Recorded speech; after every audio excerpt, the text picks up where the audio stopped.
valoriser son patrimoine et créer de la valeur, on passe à l'action avec Fabien sur Radio Grand Lac.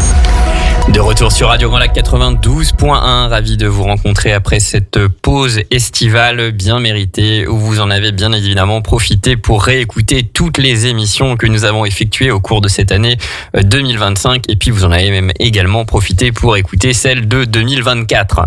Nous accueillons aujourd'hui une invitée exceptionnelle. Il faut le dire, puisqu'elle vient pour la deuxième fois consécutive et qui se suit en plus. Bonjour Céline. Bonjour Fabien. Donc nous accueillons Maître Céline Bourdeau-Martin, avocat associé du cabinet Armand & Chat à Challes-les-Eaux. Et Céline, en plus d'être déjà intervenue sur Radio Grand Lac, il y a quasiment d'ailleurs à peu près un an, eh bien tu as aussi brillé de mille feux avec ton cabinet dans un magazine qu'il va falloir lire. Est-ce que tu peux nous dire un petit mot là-dessus ? Oui, tout à fait. On a eu l'opportunité de collaborer avec RD Imo et Romain qui nous fait intervenir dans son magazine pour présenter le cabinet et l'activité d'avocat conseil. Exactement. Donc un magazine disponible et qui va vous être distribué, le magazine Les Murmures du Lac, dans lequel vous aurez le plaisir de retrouver Céline Bourdeau-Martin et toute son équipe d'Armand & Chat qu'on salue aujourd'hui et qu'on remercie. Et puis modestement, si vous avez envie de lire un article sur la finance, je vous invite non seulement à lire ce magazine exceptionnel, mais également à le feuilleter, puisque vous verrez un article me concernant.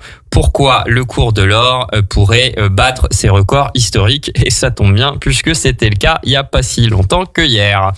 Comme quoi, on fait le timing est toujours bon. Alors, on se revoit, Céline, aujourd'hui, pour une émission qui avait été très appréciée par nos auditrices et auditeurs. On avait parlé ensemble d'une manière, d'une enveloppe possible pour investir les liquidités et pour réaliser des investissements pour un client. Donc on ne va pas parler aujourd'hui d'assurance vie, on ne va pas parler aujourd'hui de compte titre, mais on va revenir sur le schéma qui fait d'ailleurs partie de tes spécialités, qui est l'apport en compte courant d'associés dans une société patrimoniale. Est-ce que tu en es d'accord, Céline, qu'on aborde ce point-là ? Avec grand plaisir. Bon. Et donc, ce qu'on va faire aujourd'hui, c'est avec Céline, si vous en êtes tous d'accord à l'antenne, eh bien, c'est dérouler les points clés des statuts d'une société patrimoniale pour voir ensemble les points de vigilance et ce qui va faire la force, les atouts de cette société, comment vous allez pouvoir l'utiliser pour réaliser au mieux vos investissements. Alors tout d'abord, pour commencer, Céline, les statuts, c'est quoi les statuts d'une société ? Alors c'est le corpus de règles qui va servir de base au fonctionnement de cette société. On pourrait appeler ça plus simplement un règlement intérieur, pour faire simple. Donc c'est un document à la fois assez formel, qui peut être très court, mais dès qu'on est en matière patrimoniale, on va voir aussi qu'on va pouvoir prévoir plein de choses, les ciseler vraiment, les sculpter, de manière à répondre aux besoins et aux attentes des clients et à prévenir un certain nombre de risques. Exactement, et ça va être l'objet d'aujourd'hui de vous montrer comment une société patrimoniale peut vous permettre de réaliser vos investissements financiers et en même temps prévoir des situations qui peuvent survenir dans la vie et en même temps les protéger le mieux du monde. Alors on va commencer, Céline. On a toujours dans une société dans les statuts. Alors je souris à l'antenne parce que évidemment on a préparé cette émission avec Céline et Céline me reprenait systématiquement puisque je disais une statue ou un statut et donc ne faites pas cette erreur puisque si un jour vous êtes en rendez-vous avec Céline, vous risquez de vous faire corriger et on n'a pas envie de se faire corriger par Maître Céline Bourdeau-Martin. Donc, blague à part, article 1 que l'on retrouve souvent, c'est la forme de cette société. Aujourd'hui, moi je suis un client, j'ai 300 000 euros à investir. J'ai envie de faire un placement financier avec un mélange d'or, de yens, d'actions chinoises et d'actions pétrolières américaines parce que les émissions que j'écoute sur Radio Grand Lac m'ont donné matière à réfléchir. Et donc, après avoir écouté la première émission, j'ai envie de le faire dans une société patrimoniale. Donc, je viens de voir pour rédiger des statuts. Et premier article, on va discuter de l'article 1, forme. Qu'est-ce qui va se jouer dans ces statuts-là, enfin dans cet article-là, Céline ? Alors la forme de la société, c'est, on va dire, le contenant, c'est la carrosserie, la forme de la voiture, pour faire l'analogie. Et effectivement, on va pouvoir essentiellement avoir deux types de sociétés, des sociétés commerciales ou la société civile. On peut créer une société, mais parfois aussi on est en présence de dirigeants qui ont vendu et donc qui ont déjà des sociétés commerciales. Donc on pourra réutiliser ces sociétés anciennement holding ou exploitantes qui auraient vendu leur fonds de commerce pour devenir patrimonial, ou alors on va créer ex nihilo une société, et dans ce cas, effectivement, la société civile a le mérite de la simplicité. Exactement. Donc c'est d'ailleurs ce qu'on s'était dit dans notre dernière émission où tu étais intervenu. On fait effectivement parfois des sociétés civiles, parfois des sociétés par action simplifiée. Il peut y avoir une réflexion à mener à ce niveau-là, mais c'est effectivement un article, et c'est un article effectivement décisif. Alors ensuite, on va attaquer un autre article que l'on va trouver, qui est l'article de l'objet. Puisque une société, il faut qu'elle ait une vocation, il faut qu'elle ait une raison d'être. Et si moi j'ai envie de faire des investissements financiers, mais qu'en même temps j'ai envie de m'ouvrir un peu le jeu à d'autres choses, quels sont les vrais points de vigilance que je vais avoir dans cet article 2 objet social de la société, Céline? Alors l'objet, on fait généralement en sorte qu'il soit le plus complet possible, et aussi relativement large, puisque l'idée c'est que dès lors qu'il est modifié, on doit faire des formalités auprès du greffe, formalités d'annonce légale également. Donc on le modifie le moins possible, et quand on crée la société ou qu'on réutilise une société existante, on fait en sorte d'avoir un objet relativement large et qui couvre le plus possible les activités qui sont envisagées, sachant que en revanche pour la société et son extrait cabis, donc sa carte d'identité, on devra donner son activité principale. Et c'est ça qui fera le code d'activité qui est lui attribué par l'INSEE à des fins statistiques, mais pas seulement. Et donc voilà, sur l'objet, on est généralement plutôt large. Et ensuite, on doit donner une activité principale pour finaliser les formalités de création et de modification. Cette activité principale, elle, pourra être complétée d'activités secondaires et modifiée au besoin si l'activité venait à évoluer. Est-ce que Céline, dans cette partie-là, il y a des alors sans livrer évidemment la recette du Coca-Cola, puisque pour avoir la recette du Coca-Cola, il faut venir en rendez-vous avec toi, mais est-ce qu'il y a une ou plusieurs erreurs ou vraiment gros points de vigilance dans la rédaction de l'objet, si je veux atteindre mon objectif qui est d'utiliser cette société comme une société qui est là pour faire des investissements financiers majoritairement? Est-ce qu'il y a des petites tips, des petites phrases à ne pas oublier ou qui peuvent me bloquer par la suite? Alors oui, c'est plutôt des éléments qui peuvent être bloquants. Il faut bien préciser que la société aura pour objet de détenir des valeurs mobilières, des titres, etc., de toutes sortes, ou de l'immobilier, ou du sous-jacent immobilier. Mais en revanche, il ne faut pas parler de conseils ou de stratégie financière pour ne pas tomber dans un domaine d'activité réglementé, puisque là, effectivement, ça relève du métier de la banque que tu connais bien, Fabien. Mais effectivement, on aura dans ce cas-là des difficultés au moment de la réalisation des formalités, puisqu'on nous demandera de produire notre immatriculation à l'ORIAS qui réglemente tout ça.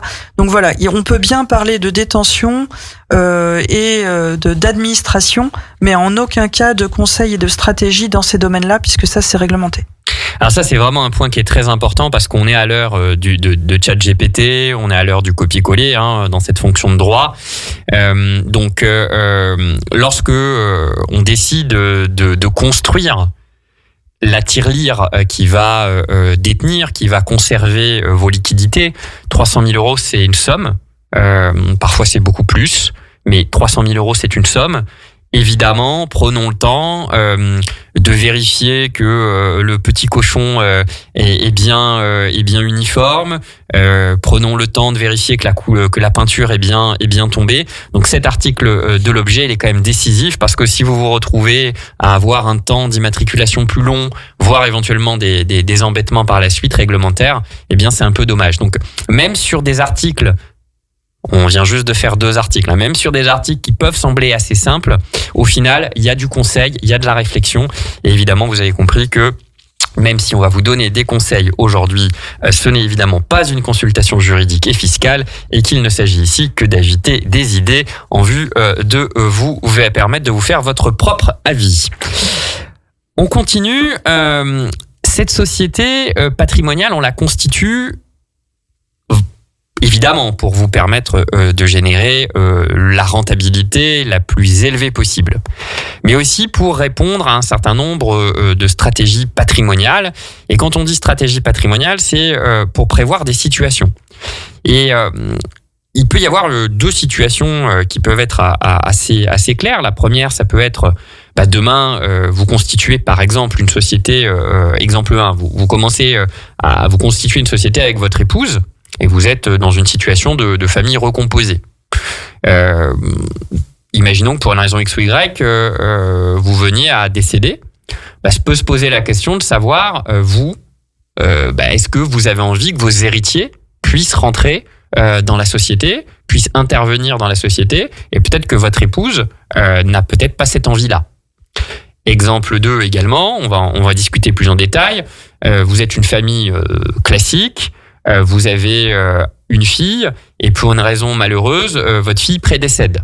Et elle s'était mariée, et vous n'avez envie ou pas envie que votre gendre, potentiellement, puisse rentrer dans la société. Cette clause-là qui va déterminer qui peut venir intégrer le capital social de la société, donc qui peut venir devenir propriétaire. Si on reprend l'expression de Céline au départ, c'est qui peut devenir copropriétaire, puisque tu parlais de règlement de copropriété. Ça va être défini par l'article 12, l'agrément. Toi, Céline, de ton point de vue de professionnel, pourquoi cet article, c'est un article qui est décisif ? Alors, c'est important, effectivement, dans la société, de pouvoir maîtriser qui sont les associés actuels, mais aussi qui sont les associés en cas de décès, effectivement, ou dans un projet de donation ou de vente. Cette clause d'agrément va permettre de donner le pouvoir aux associés survivants en cas de décès, ou à l'ensemble des associés, si on est dans une hypothèse de donation ou de vente, d'agréer ou pas des prétendants en qualité d'associés. Quand on sera dans le cas d'un décès, par exemple, tu évoquais l'hypothèse d'une famille recomposée avec un conjoint survivant qui ne soit pas le parent des enfants, par ailleurs héritier. Ça veut dire que le conjoint survivant pourra faire le choix de rester seul associé en refusant l'agrément aux enfants. Simplement, on ne peut pas déshériter les enfants, donc on devra les dédommager et les indemniser de la valeur des parts desquelles ils ne deviendront pas associés. Donc c'est vraiment une possibilité de rester maître à bord, de maîtriser l'outil seul, bien sûr en préservant les droits de succession des enfants, puisqu'ils auront à la place de l'argent. Exactement. Là, ça, c'est un point qui est très important pour que tout le monde le comprenne bien. Quand on crée une société, on a vraiment cette vocation de se dire allons chercher les cas extrêmes, les cas avec une faible distribution, c'est-à-dire vraiment les cas accidentels. Et là, vous avez le cas, vous créez votre société avec votre épouse. Par exemple, il vous arrive quelque chose, vous avez envie de laisser le choix à votre épouse, et ça, il faut l'écrire dans cette clause. Céline, on le répète pas assez souvent en rendez-vous, mais il faut que cette clause soit là. S'il y a une clause d'agrément, vous allez laisser le choix à votre épouse d'accepter ou pas, à un prix ou dans des conditions financières qui vont être déterminées, si elle laisse rentrer et si elle va continuer cette aventure ou ces investissements avec, en l'occurrence ici dans notre exemple, les enfants de son conjoint. Donc cette clause-là doit être présente pour que cette question se pose, parce que si effectivement on n'a pas de clause d'agrément, par défaut, comme tu l'as dit, on peut pas déshériter quelqu'un, donc les enfants ou en tout cas les héritiers de l'actionnaire défunt rentreraient dans la société.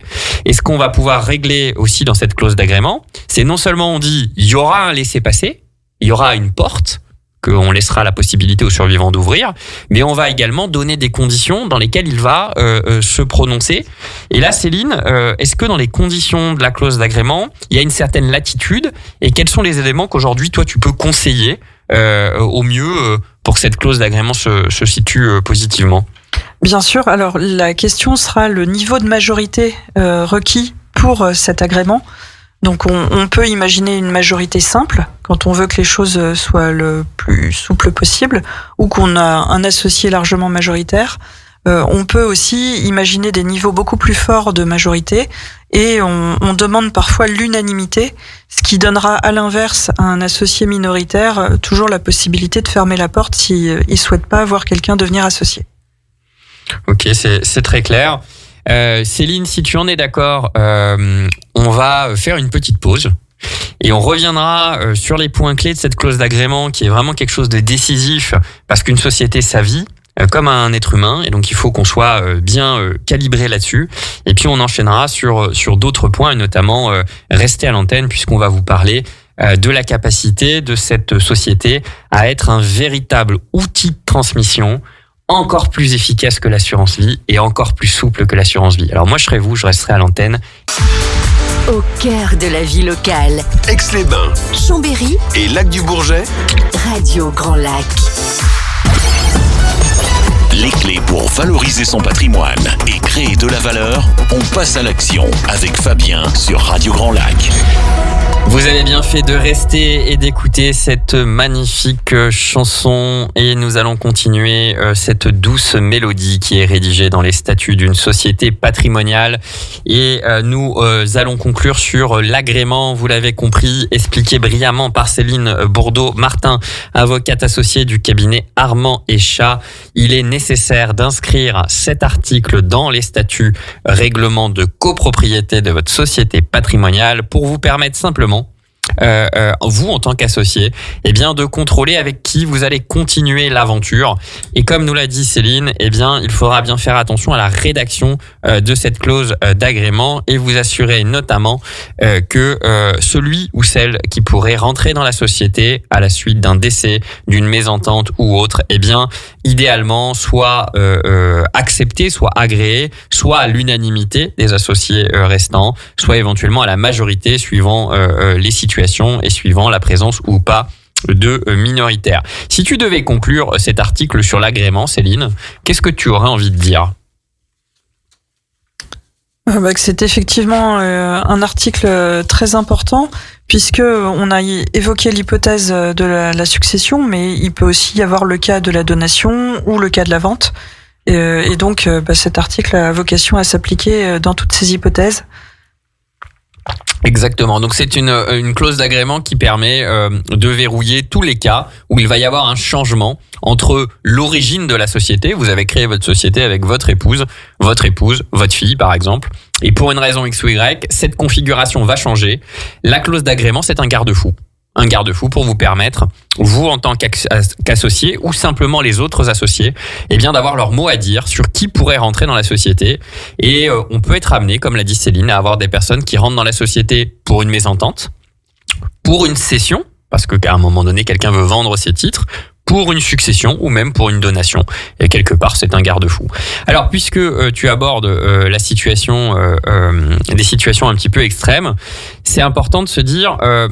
cette tirelire, cette cashbox, cette société dans laquelle je vais avoir tous mes investissements financiers, c'est important qu'à tout moment, je puisse les faire vivre, ces investissements financiers, que je puisse, par exemple, convertir mes yens en or, que je puisse convertir mes actions américaines en actions chinoises. Bref, que je puisse faire vivre mon placement, mes investissements.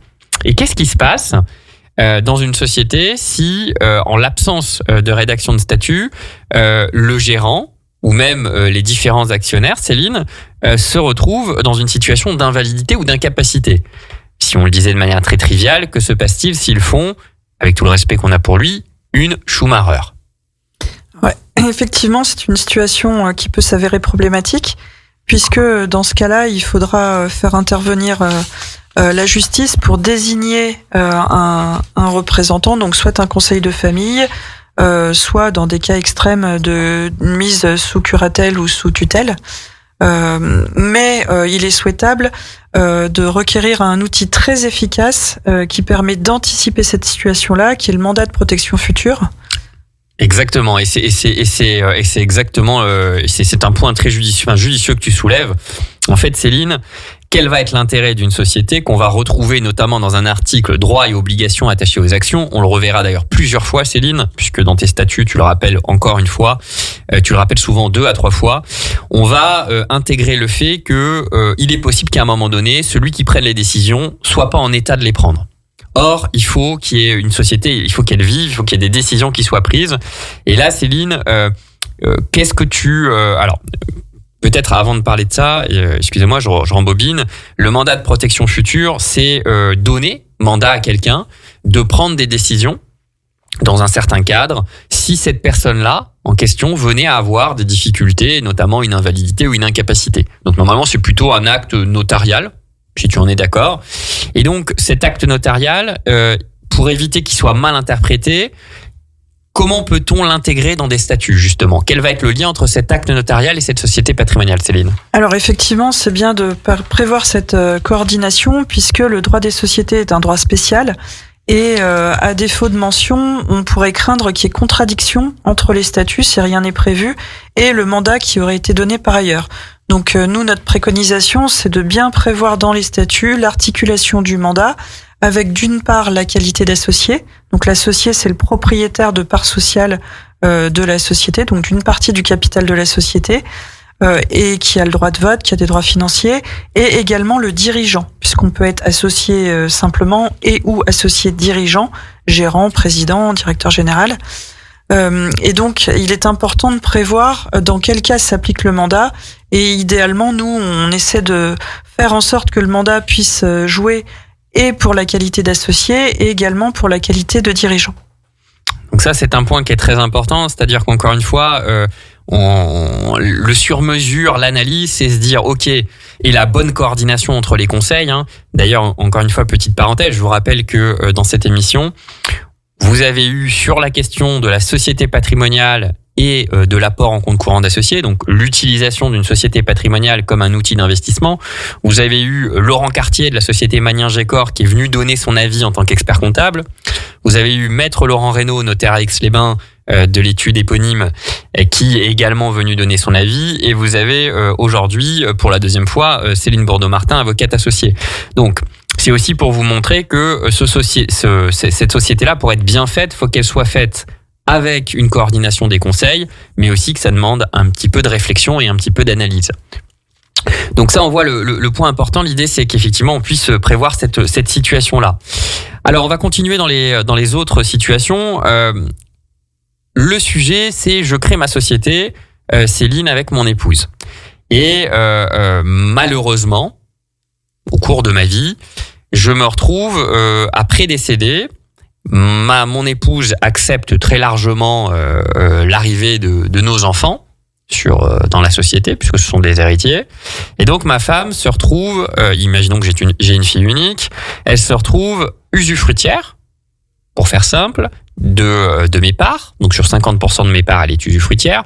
Et ma fille est nue propriétaire sur 50% de mes parts également. Et ma femme à côté est pleine propriétaire sur les autres 50% qui lui revenaient déjà. Lorsqu'il va y avoir des décisions de prise, Céline, qu'est-ce que, en l'absence de précision dans les statuts, qu'est-ce qui va se passer ?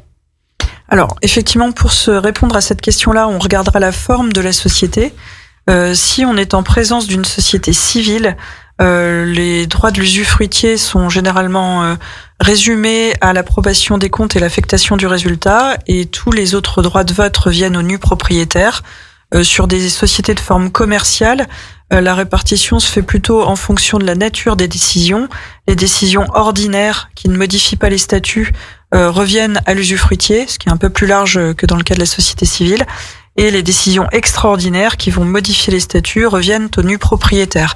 Néanmoins, ces dispositions ne sont pas du tout d'ordre public, et donc il est toujours prévu, sauf disposition contraire, et c'est bien toute l'idée de la réflexion à mener avec les clients quand on les accompagne, de savoir la répartition des droits de vote qu'ils souhaitent mettre en place entre l'usufruitier et le nu propriétaire, et en fonction des circonstances, est-ce que le conjoint survivant est le parent de l'enfant héritier ? Est-on dans le cas d'une famille recomposée ou pas ?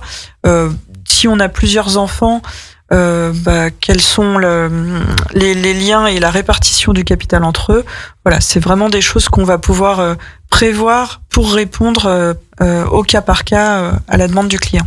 Oui, ce qui est très important de retenir dans ce que vient de nous dire Céline, c'est que si on fait rien, alors évidemment vous créez une société où a priori vous allez en parler à vos conseils, mais imaginons que vous ayez envie de faire une société dans votre coin tout seul pour investir vos liquidités.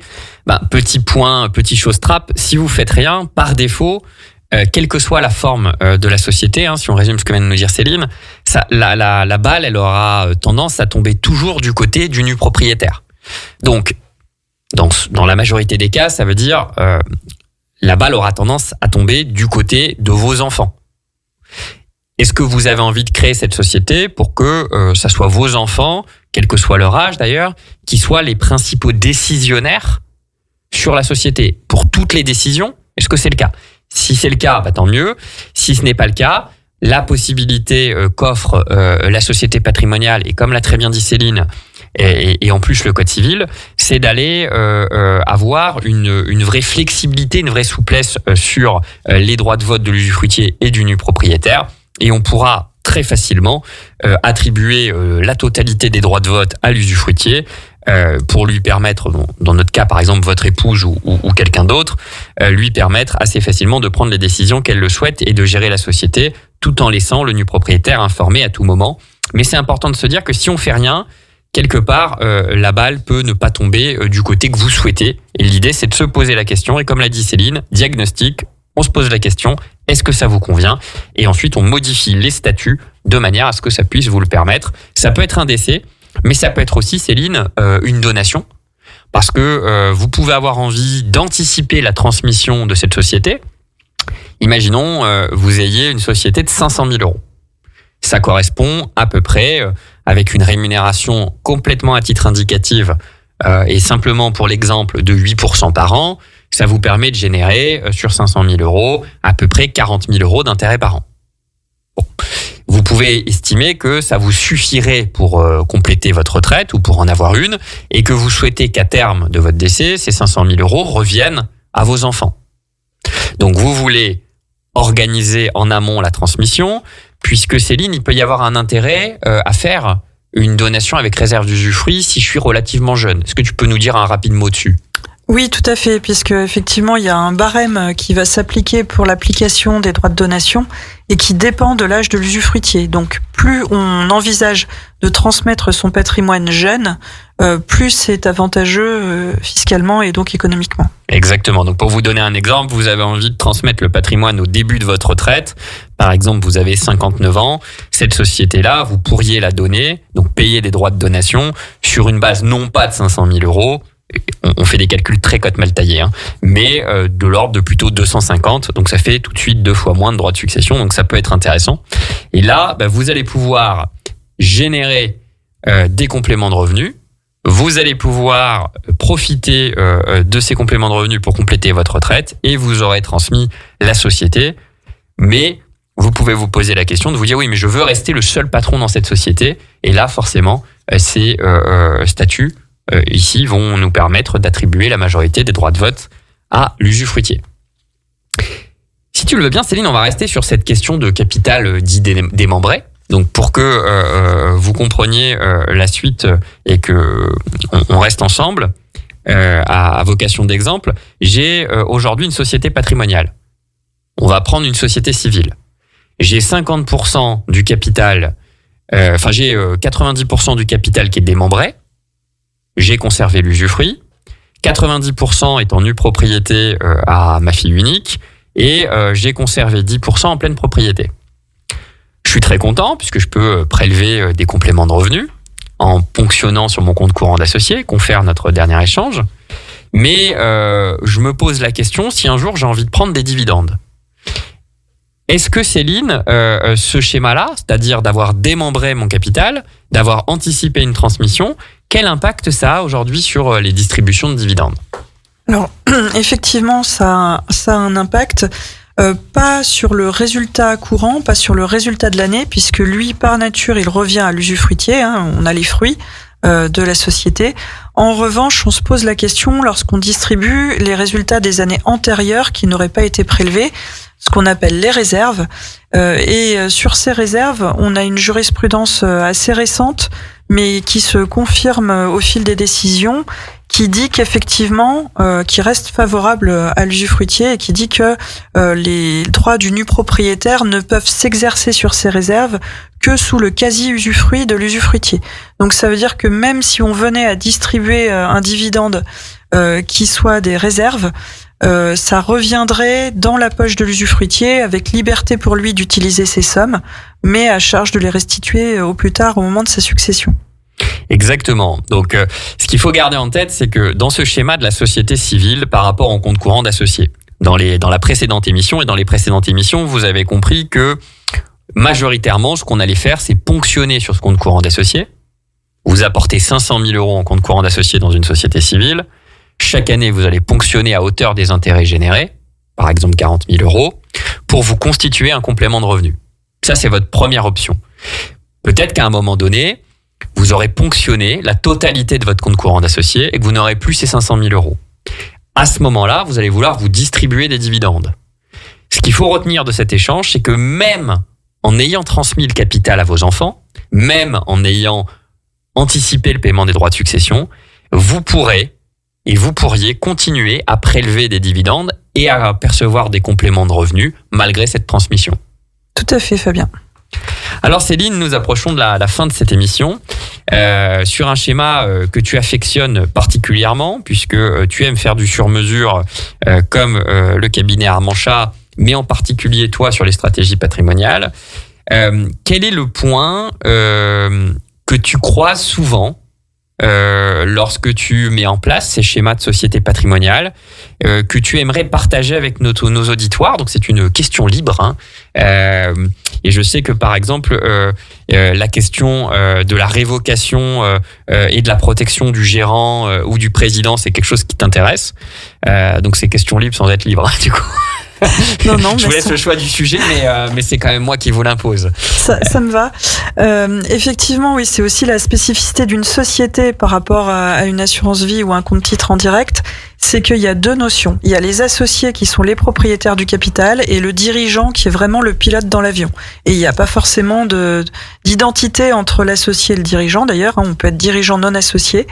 Mais en tout cas, on pourra aussi, par les statuts, déterminer de manière très précise les pouvoirs du dirigeant, faire qu'il soit peut-être très étendu aussi dans la capacité à disposer, à vendre certains actifs et à en acquérir d'autres, mais également dans le poste même de dirigeant, à faire en sorte que le dirigeant soit quasiment irrévocable si, par exemple, on prévoit une décision qui doit être prise à l'unanimité, ce qui sera tout à fait possible en SAS ou en société civile. Et donc, dans ce cas, voilà, un dirigeant qui n'aurait qu'une action ou qu'une part pourra être irrévocable de son vivant et garder les manettes de la société. Exactement. Et donc, si on devait résumer tout ce qu'on s'est dit ici, même si, encore une fois, ça mériterait un rendez-vous complet et une analyse complète, dans la première partie et dans les précédentes émissions, on s'est vraiment concentré sur comment générer des compléments de revenus dans un cadre fiscal le plus favorable. Et aujourd'hui, ce qu'on vient de se dire ensemble, Céline, c'est que on peut utiliser cette société également pour protéger son capital des différents événements d'une vie. C'est quoi les différents événements d'une vie? C'est une mésentente avec mes enfants et avec ma femme. Ça peut être un décès. Ça peut être une transmission que j'ai envie d'anticiper. Ça peut être un accident. Et ça peut être plein d'autres choses. Et en fait, c'est la rédaction des statuts, et pas d'un statut, c'est la rédaction des statuts et de ce règlement de copropriété qui le permet, et c'est la souplesse d'une société qui nous est permise aujourd'hui. Donc, c'est quelque chose à utiliser et à conserver dans une stratégie patrimoniale, ou au moins à le conserver comme piste de réflexion. Tout à fait, Fabien. Bon, si l'avocate valide, c'est parfait. Un grand merci, Céline, pour cet échange et pour être venue une deuxième fois partager ton expertise et animer la relation avec les auditrices et auditeurs de Radio Grand Lac pour contribuer à leur réflexion sur ce sujet. Céline, si on a envie de te trouver, c'est à Challes-les-Eaux, au cabinet d'Armand & Chat, 73. Et puis, c'est bien d'avoir un cabinet à l'étranger, puisque tu possèdes également un deuxième cabinet secondaire à Annecy dans le 74. Donc, c'est bien d'avoir une vision assez internationale. On te remercie encore une fois, Céline, et je vous souhaite à tous une excellente fin de journée. C'était Céline Bordeaux-Martin et Fabien Giraud en direct de Radio Grand Lac 92.1. Radio Grand Lac, Sur les bords du lac du Bourget, c'est la radio autrement.